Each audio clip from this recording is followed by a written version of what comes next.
алдында ал кылмышкерлерди ошол баланын эмесине жараша жазалаш керек да. Ага ошол нерселер көмүскөдө калып кетип атпайбы балам? Канчалары жабылып кетип атат. Биздин мына органдагылар, жогорку жактагылардын барлыгы мындай жакшы караш керек да балам. Анан эми конечно 2 жаштагы бала ошончо умуркай ошончо неме тартып аткандан кийин эненин дагы, атанын дагы багып аткан, ошо кордукка жататкан адамдын жүрөгү кантип чыдады, аны айта албайм. Бул киши эмес, киши айванда мындай кылбайт баласын. Ошол үчүн муну катуу элге мындай урок болсун үчүн буларды атып салыш керек. Элге көрсөтүп эле. Себеби кантип мындайларга катуу чара көрүш керек.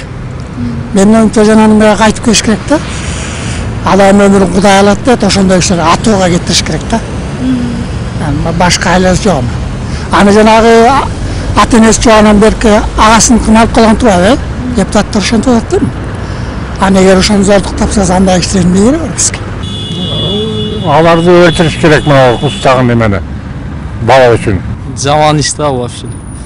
Ошо өлүм чарасын колдонуш. Каргадагы баласын аппагым дейт деген кыргызда макал бар, аппак баласын ошентип жазаганды, анын үстүнө изнасиловать этти дейт. Вообще жоготуш керек мындай кишилердин баарын.